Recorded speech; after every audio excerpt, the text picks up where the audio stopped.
रूहे पाक उतरा,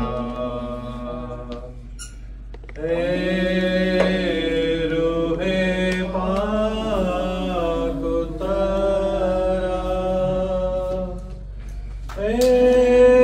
रूहे पाक,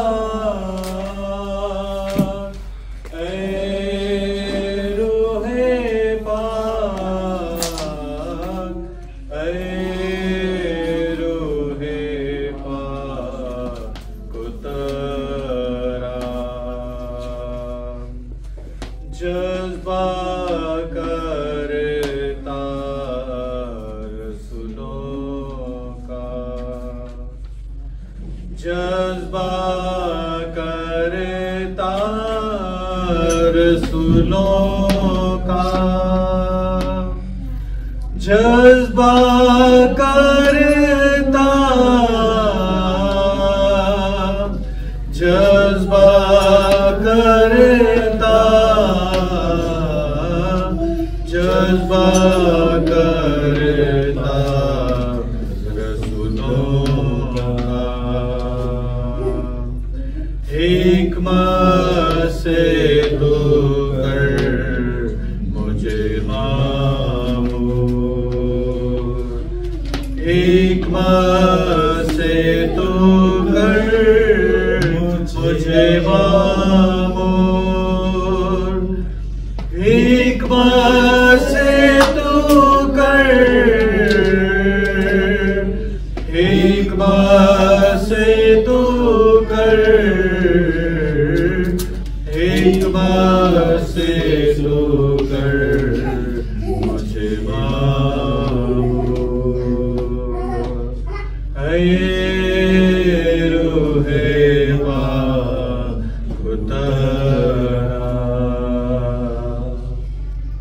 आइए हम अपने सरों को झुकाए दुआ करेंगे।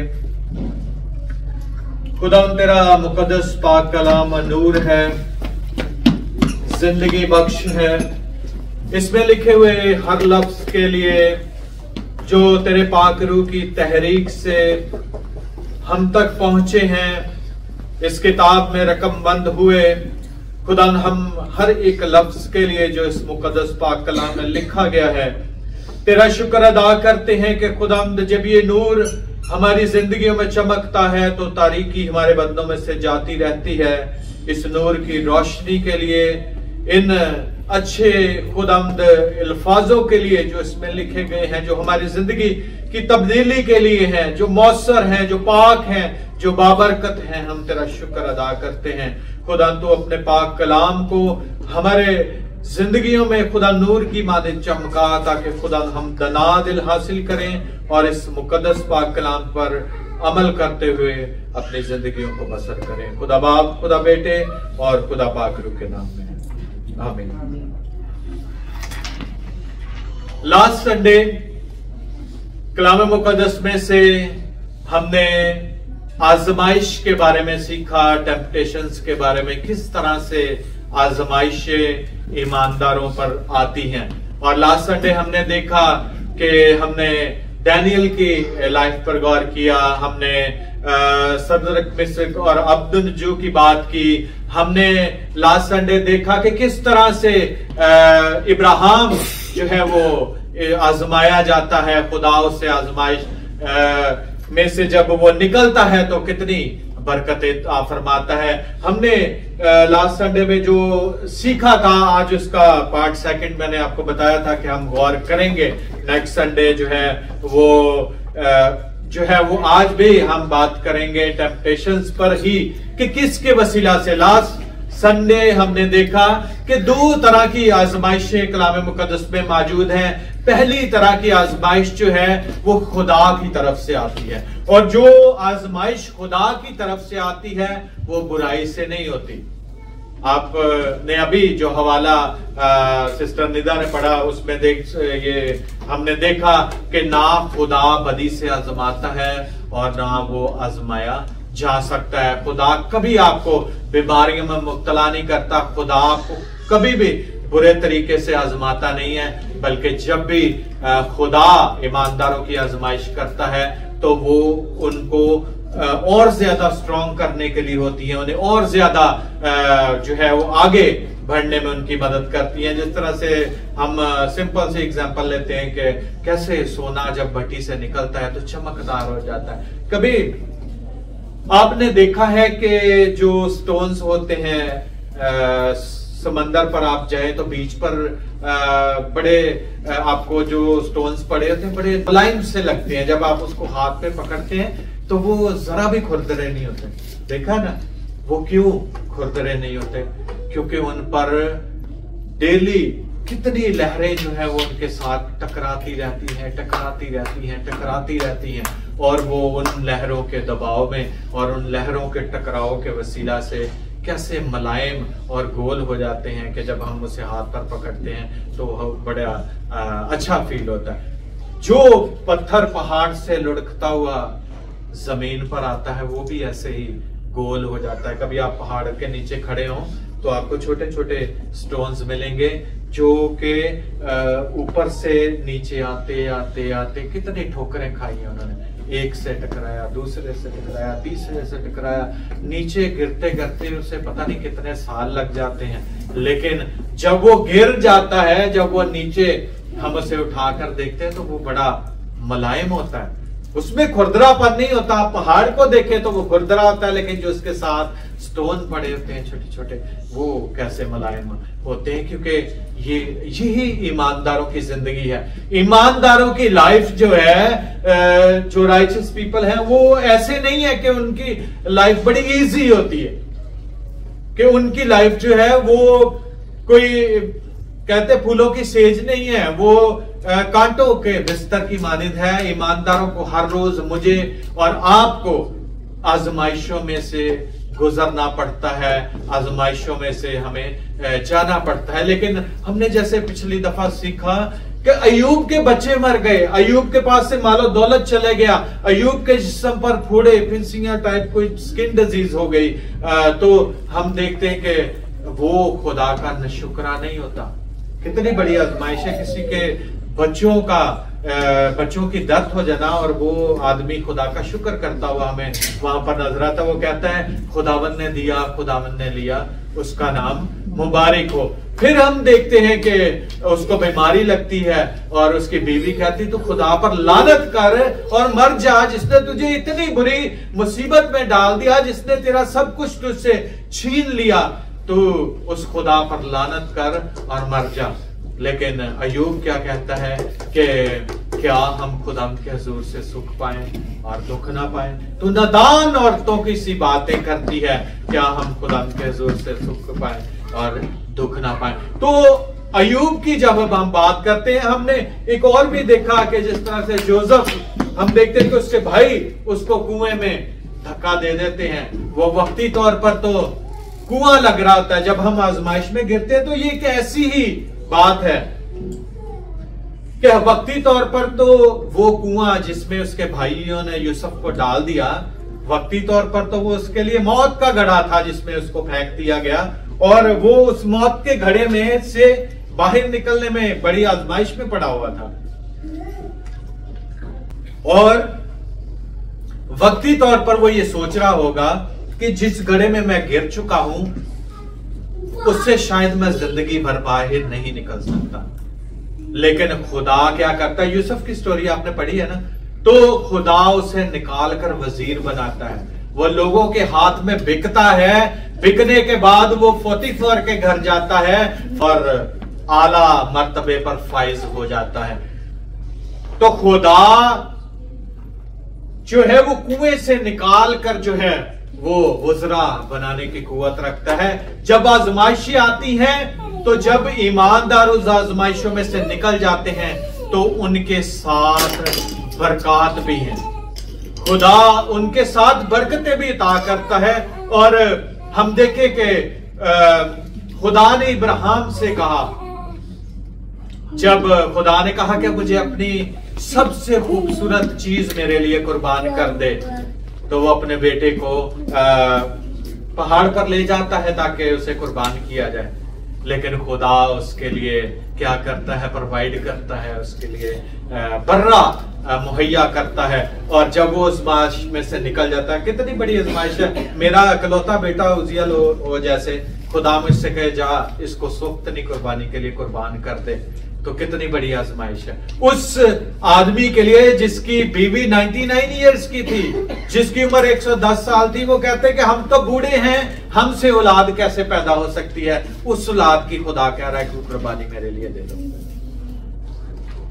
कितनी सारा परेशान होगी, इब्राहिम कितना परेशान होगा कि ये कैसी कुर्बानी खुदा ने मांग ली। और सोख्तनी कुर्बानी जो थी वो तो बर्न्ट कुर्बानी थी, बर्न्ट सैक्रिफाइसेस हम देख सकते हैं। तो खुदा कहता है कि मेरे लिए सोख्तनी कुर्बानी के तौर पर इसहाक को पेश कर दो। वो भी उस वक्त आजमाइश में था, लेकिन खुदा के हुक्म को पूरा करता हुआ हमें नजर आता है। और जब वो ये कर देता है, फिर खुदा इब्राहिम को क्या कहता है,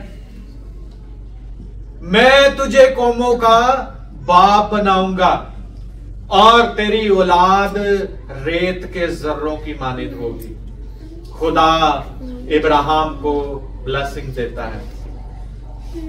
सदरक मिसरक और अब्द नजू कहते हैं कि खुदा हमें आग की भट्टी में से निकालने की कुव्वत और कुदरत रखता है। उनका ईमान उन्हें बचा लेता है और खुदा उन्हें सरफराजी बख्शता है। दानियल का ईमान है, दानियल कहता है कि खुदा शेरों के मुंह को बंद करने की कुदरत रखता है, और खुदा ने शेर को मुंह को बंद कर दिया। और जब शेर को मुंह को बंद कर दिया तो फिर क्या है, खुदा ने उसे फिर सरफराजी बख्शी। वो एक अच्छे ओहदे पर फाइज हुआ। ये है वो बरकत जो ईमानदारों को मिलती है। जिस तरह से हम साम उसमें देख सकते हैं कि 128 में भी लिखा है जो खुदा के डर, और उसके साम 128 में लिखा है कि जो खुदा से डरते और उसके खौफ में जिंदगी बसर करते हैं, खुदा उन्हें बरकत देता है। मुबारक है वो लोग जो खुदा से डरते और उसकी राहों पर चलते हैं। तो हम देखते हैं कि खुदा इसके साथ बरकत भी देता है। इसको मैं 3 और 4 पार्ट्स इस सरमन के करूंगा, क्योंकि आज मैं किसी और चीज पर प्रीच करना चाहता था, लेकिन फिर हम जो है वो आजमाइश पर आज बात कर रहे हैं। हम देखते हैं कि इस आजमाइश के बाद पहली आजमाइश तो मैंने बताई कि खुदा की तरफ से है, जो इंसान को चेक करने के लिए आती है, जो राइचियस पीपल्स को जो है वो और ज्यादा उनको प्योरीफाई करने के लिए आती है। लेकिन दूसरी तरह की जो आजमाइश है वो इब्लीस की तरफ से आती है, वो शैतान की तरफ से आती है, जो ईमानदारों को राह हक से हटा देना चाहता है। ये है दूसरी तरह की आजमाइश, जिसमें इंसान फंसते रहते हैं। और ये आजमाइश का स्टार्ट कहां से हुआ है, ये इब्लीस कहां से आया है, हम जो है वो बागे अदन में देख सकते हैं कि खुदा ने इब्लीस को और आदमी को इकट्ठी सजा दी। कहा कि तू पेट के बल चल, मैं तेरी और औरत की नस्ल के दरमियान अदावत डालूंगा, clash between the human and the Satan. तो जब उनके दरमियान वो क्लैश होता है तो उसके नतीजे में सांप को क्या है कि वो इंसान की एड़ी पर काटेगा, और आदमी को क्या कहा गया है कि वो इब्लीस के सर को कुचलेगा। तो एड़ी पर काटने से मुराद, मैंने लास्ट टाइम में बताया था कि एड़ी पर काटने से मुराद है कि ईमानदार को गिरा देना। एड़ी पर काटने से मुराद है कि उसको चलने फिरने के काबिल ना छोड़ना। एड़ी पर काटने से मुराद है कि गुनाह के जहर को इंसानी बॉडी में मुंतकिल कर देना। ये है एड़ी पर काटने से मुराद। और यही इब्लीस ना सिर्फ बागे अदन से करता आया है, बल्कि आज भी कलीसियों में और हमारी जिंदगी में हम भी आजमाए जाते हैं। मैं भी आजमाया जाता हूं, आप भी आजमाए जाते हैं। और यीशु मसीह ने अपने शागिर्दों को भी कहा कि भागते रहो और दुआ करो, क्योंकि आजमाइश में ना पड़ो। यीशु मसीह के पकड़वाए जाते देखते हैं कि शागिर्द सो रहे थे, यीशु मसीह ने उन्हें कहा कि जागते रहो और दुआ करो। ताकि आजमाइश में ना पड़ो। यीशु मसीह जानते थे कि इसके बाद ये मुख्तलिफ आजमाइशों में पड़ने वाले हैं, इनकी जिंदगियां इजी नहीं है। आगे चलकर हम रवायात में देखें तो कुछ शागिर्दों को आरे से चीर दिया गया, कुछ शागिर्दों की खाल खींच दी गई, कई शागिर्दों को गरम तेल में डाल दिया गया, कईयों के सर कलम कर दिए गए, किसी को नेज़े से जो है वो शहीद कर दिया गया। तो Christian life not a easy life. तो ये हमारी जिंदगी जो है, ईमानदारों की जो जिंदगी है वो मुश्किलात से भरी है, लेकिन खुदा का पाक कलाम कहता है, जिस तरह से रेवलेशन में हम देखते हैं कि जान देने तक वफादार है तो मैं तुझे जिंदगी का ताज दूंगा। ये खुदा का वादा है ईमानदारों के लिए। शागिर्दों ने मुश्किलात फेस की हैं। हम देखते हैं कि पालूस रसूल, मुकद्दस पालूस रसूल को देखें तो मुकद्दस पालूस रसूल पहले जैसे वो एक अच्छे ओहदे पर फायज था, उसके पास इतना इख्तियार था कि वो आला हुक्मरान से सर्टिफिकेट ले कि क्रिश्चियन लोगों को घरों से निकाले और उनको कैद खाना में डाले और उनको सजाएं दे। उसके पास इतनी अथॉरिटी मौजूद थी। लेकिन हम उसके बाद उसकी जिंदगी में क्या देखते हैं कि जब वो चेंज हो जाता है, साउल से वो पालूस बन जाता है, तो फिर उसकी जिंदगी मुसीबतों से भरी हुई हमें मिलती है। कहता है कि मैंने मसीह की खातिर एक कम 40 5 दफा कोड़े खाए। एक कम 40 कोड़े 5 दफा खाए हैं। मुझे बैत लगाए गए, मैं समंदर में मरते मरते बचा, मैं कई दफा जहाज टूटने की बला में पड़ा। मैंने बहुत सारी तकलीफें मसीह की खातिर बर्दाश्त की हैं। जब स्तिफनस को शहीद किया गया तो ये साउल वहां पर खड़ा हुआ हमें नजर आता है। लेकिन जब वो उस जिंदगी को चुन लेता है जो आसान नहीं है, तो फिर आप देख सकते हैं कि पालूस रसूल क्या करता है आगे जाकर, कि पालूस रसूल रेंट के घर पे भी रहता है। आपको एक सरमन थोड़े अर्सा पहले जो मैंने मुकद्दस पालूस रसूल की लाइफ पे हमने बात की थी, तो उसमें हमने ये देखा था कि मुकद्दस पालूस रसूल खुदा के कलाम को सुनाने के लिए रेंट के घर में भी रहते हैं। और उन्होंने भी बहुत सारी आजमाइशें फेस की। ना कि मैं करता हूं, आप करते हैं, बल्कि हम सबों पर ये आजमाइशें आती ही रहती हैं। अब उसका मुकाबला हम कैसे कर सकते हैं? जिस तरह से इफिसियों के खत के 6 बाब की 12वीं आयत से हम देखें तो वहां पर हमें ये बयानात मिलते हैं कि हम किस तरह से इब्लीस का मुकाबला कर सकते हैं। मेरे लिए और आपके लिए बहुत मुश्किल है कि इब्लीस का मुकाबला कर सके, बहुत हार्ड है। बट यीशु मसीह और रूहुल कुद्स की कुदरत है जो हमें इब्लीस से मुकाबला करने में हमारी मदद करती है। खुदा हमारा मददगार होता है। जिन लोगों ने यीशु के बगैर या पाकरू के बगैर बदरूहों पर हाथ डाला, उनका अंजाम हम इमाल की किताब में देख सकते हैं कि एक काहिन के 7 बेटे ये काम किया करते थे कि वो क्या करते थे कि पालूस का नाम लेकर बदरूहों पर उन्होंने हाथ रख दिया। उन्होंने उनको दंगा किया, उन्होंने असॉल्ट किया और उन्हें जो है उनके साथ बड़ी ज्यादती की और वो नंगे भाग गए। जब हम यीशु के बगैर, जब हम खुदा के पाकरू के बगैर इब्लीस का मुकाबला करते हैं तो इब्लीस हमें नंगा और हमें शदीद जख्मी कर देता है। ये एक रूहानी हालत है। अगर हमने इब्लीस का मुकाबला करना है, यीशु मसीह ने एक और एग्जाम्पल पेश की। यीशु मसीह के पास एक लेकर आए बदरू गिरफ्तार शख्स को। उन्होंने कहा कि तेरे शागिर्द इस मेरे बेटे में से बदरूहें नहीं निकाल सके, अब हम आपसे गुजारिश करते हैं कि आप इसमें से बदरूहों को निकाल दें। शागिर्दों ने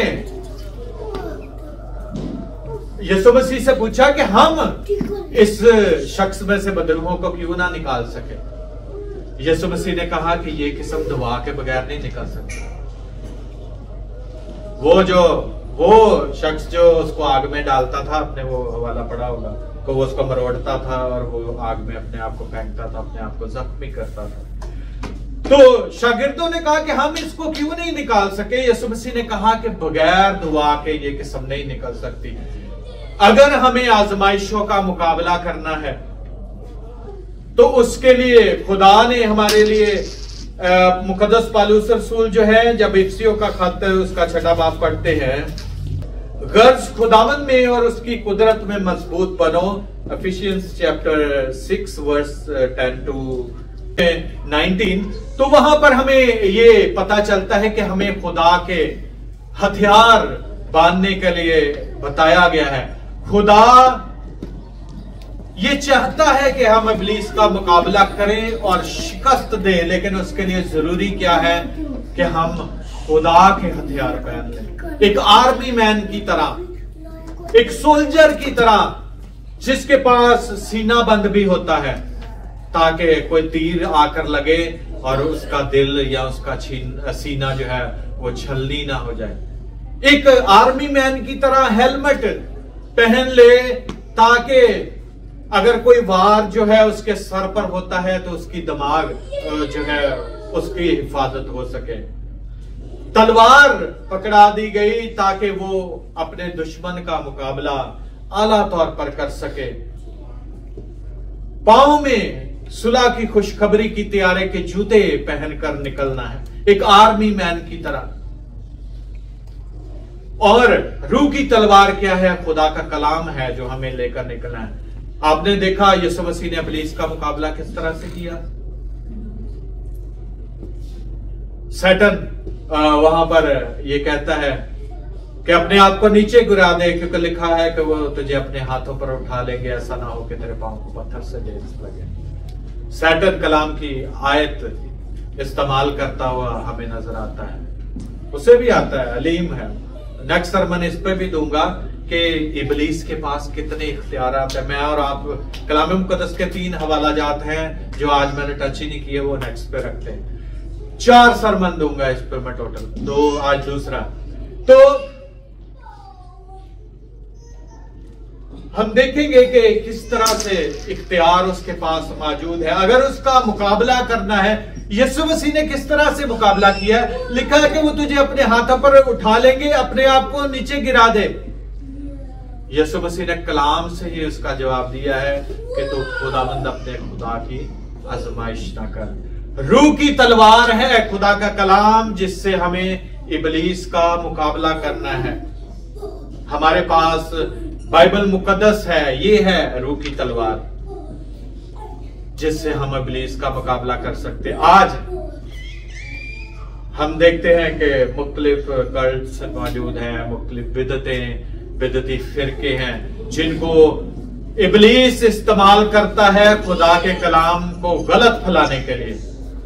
ये इब्लीस नॉलेजेबल है, वो कलाम को जानता है, लेकिन वो कलाम का गलत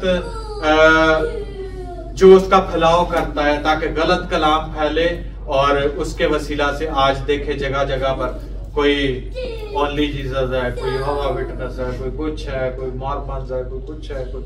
तो जगह जगह तफरके पड़ चुके हैं। ये इब्लीस का काम है। क्या मसीह बट गया? क्या मसीह बट गया? मसीह तो एक है, उसकी कलीसिया एक है, लेकिन आज इब्लीस इसको हथियार इस्तेमाल करता है हमारी आजमाइश करने के लिए। आप किसी ओनली जीसस के पास चले जाएं, यहोवा विटनेस के पास चले जाएं, वो आपको बाइबल से प्रूफ करने की कोशिश करेंगे कि दे आर करेक्ट, और आप मान भी जाएंगे। लेकिन वो लेस नॉलेज होने की वजह से शायद वो आपको मुतमईन करके चले जाए। लेकिन अगर आपकी कलाम के साथ वाकफियत होगी तो आप जान जाएंगे कि खुदा जो है वो खुदा का कलाम हमें क्या बताता है, आप जान जाएंगे। इसी तरह से हमें सीना बख्तर लगाने की जरूरत है जो हमारी चेस्ट की हिफाजत करती है, हमारे दिल की हिफाजत करती है। वो क्या है? वो है कि हम अपने दिल में खुदा के कलाम को रख लें और हमें जो है उसको पहनने की जरूरत है। हेलमेट हमारे दिमाग की हिफाजत करता है, ख्यालात की हिफाजत करता है। लिखा है कि नजात का पौध अगर हम पहन लेंगे तो जब नजात हमारे जहन में मौजूद होगी, जब सल्वेशन हमारे अंदर मौजूद होगी, तो फिर हम इब्लीस का मुकाबला कर सकते हैं। और हम जब सुलह का पैगाम लेकर निकलेंगे तो फिर इब्लीस का मुकाबला बखूबी तौर पर कर सकते हैं। मैं चंद बातें यहां पर लिखा है, खुदा के सब हथियार बांध लो ताकि इब्लीस के मुकाबला में कायम रह सको। ये हमें एक आर्मी मैन की तरह, किस तरह से एक रेसलर जो है वो प्रैक्टिस करता है बिफोर के वो रेसलिंग करे, किस तरह से जो रनर है वो प्रैक्टिस करता है रनिंग के लिए कि वो अव्वल दर्जे पर आए। तो जरूरत इस बात की है कि हम अपनी तैयारी करें। हमें खुदा के सारे हथियार बांधकर एक प्रॉपर तौर पर जो है वो निकलने की जरूरत है, क्योंकि हमारी कुश्ती खून और गोश्त से नहीं है। हमारी कुश्ती किससे है? रूहानी फौजों से है। हमारी कुश्ती, हमने जंग नहीं करनी, हमने खून नहीं बहाना। हमारी कुश्ती इंसान के साथ नहीं है, हमें फाइट नहीं करनी, हमें किसी के साथ जो है वॉर नहीं करनी। हमारी वॉर किसके साथ है? हमारी ये स्पिरिचुअल वॉरफेयर है, रूहानी जंग है। स्पिरिचुअल वॉरफेयर जिसे हम कह सकते हैं, रूहानी जंग, जिसमें हमें लड़ना है इब्लीस के साथ और उसके साथी फरिश्तगान के साथ। नेक्स्ट सरमन में साथी फरिश्तगान बताऊंगा कौन सी, गूंगे, बदरू, लश्कर, बहुत सारे और सी बदरू हैं जो रूहानी फौज का जिक्र करूंगा नेक्स्ट संडे, इस पर डिटेल के साथ बात करें। तो यहां पर हम देखते हैं कि हमें खून और गोश्त से कुश्ती नहीं करनी, बल्कि हुकूमत वालों, इख्तियार वालों, दुनिया की तारीकी के हाकिमों से, शरारत की रूहानी फौजों से जो आसमानी मकामों में है। इस वास्ते तुम खुदा के सब हथियार बांध लो ताकि बुरे दिन में मुकाबला कर सको। किस तरह से जॉब में, हम जॉब की किताब जब हम देखते हैं तो कैसे वो मुकाबला करता है कि क्या हम खुदा के हुजूर से दुख पाए और सुख पाए और दुख ना पाए। कभी ना कहें कि जैसे अभी हवाला पढ़ा गया, वहां पर लिखा है ना खुदा बदी से आजमाता है और ना आजमाया जा सकता है। जेम्स चैप्टर 1 और उसकी वर्स 12। मुबारक है वो जो आजमाइश की बर्दाश्त करता है। मुझे ये हवाला जुबानी याद हो गया, मैंने इतनी दफा इस पर प्रीच की। मुबारक है वो जो आजमाइश की बर्दाश्त करता है, क्योंकि जब मकबूल ठहरा तो जिंदगी का वो ताज हासिल करेगा जिसका खुदा ने अपने मोहब्बत करने वालों से वादा किया। जब कोई आजमाया जाए तो ये ना कहे कि मेरी आजमाइश खुदा की तरफ से होती। ना खुदा बदी से आजमाया जा सकता है, ना वो किसी को आजमाता है। हाँ, हर शख्स अपनी ही ख्वाहिशों में खिंच कर और फंस कर आजमाया जाता है। ख्वाहिश शामिला होती है और गुनाह को जन्म देती है। मेरी और अपनी हमारी लस्ट है जो हमें गुनाह की तरफ माइल करती है। खुदा नहीं आपको बीमारी में डालता, खुदा नहीं आपको डिजीज देता, खुदा आपको मुश्किलात में नहीं डालता। जो बदी है, जो ख्वाहिश आता है, यहाँ पर मैं आजमाइश की बात नहीं कर रहा, यहाँ पर मैं लस्ट की बात कर रहा। ख्वाहिश हामला होकर गुनाह को जन्म देती है, जो हमारी अपनी बनाई। अगर मैं लालची हूं, शायद मेरे सामने लालच रख देगा, हंगरी आदमी के लिए सबसे जरूरी क्या चीज है? खाना, रोटी। अगर एक शख्स 2-4 दिन का भूखा है, उसके सामने बिरयानी ला के प्लेट आप रखते, उसके लिए बाकी चीजें दुनिया की सबसे बुरी है, लेकिन वो प्लेट सबसे अच्छी। इब्लीस का काम यही है कि वो हमारे सामने वो खाना पेश करता है। हम प्यासे हैं तो वो हमें प्यास लगाता है, पानी का घड़ा, पानी का कुआं हमारे सामने मौजूद होता है। ये है आजमाइश। जब कोई आजमाया जाए तो ये ना कहे कि मेरी आजमाइश खुदा की तरफ से होती, ना खुदा बदी से आजमाया जा सकता है, ना वो किसी को आजमाइश अपनी हमारी ख्वाहिशात हैं जो हमें आजमाइश में निकल देती। लेकिन उससे बचने के लिए हमें जो इफ्सियों का खत लिखा है, खुदा के सब हथियार बांध कर इब्लीस का मुकाबला करो। सो खुदा आज के कलाम के वसीला से मुझे और आपको बरकत दे। आइए हम अपने सरों को झुकाएं और दुआ करें। खुदा तेरा शुक्र अदा करते हैं कि खुदावंद तू हमारी कमजोरी में हमारी ताकत है। जब हम गिर जाते हैं तो तू बाप की तरह हमें संभालता है। जब हम लड़खड़ा जाते हैं तो खुदावंद सहारा देने वाला खुदा तू है। और खुदावंद जब हम कमजोर होते हैं तो हमें ताकत बख्शने वाला भी तू ही है।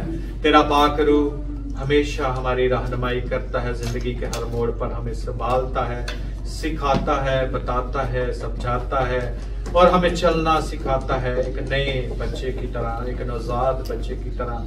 खुदावंद तू हमें लिए रखता है। खुदावंद तेरा शुक्र अदा करते हैं तेरी अजीम मोहब्बत के लिए कि खुदावंद तू हम सबों से प्यार करता है। खुदा तू हमें अपने पाक कलाम पर अमल करने की तौफीक अता फरमा।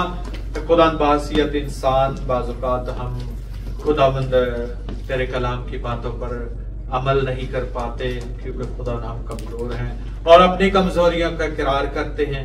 लेकिन खुदा तू हमारा जोर बन, हमारी कुव्वत बन, हमारी ताकत बन। खुदा बाप, खुदा बेटे, खुदा पाक रूह के नाम, आमीन।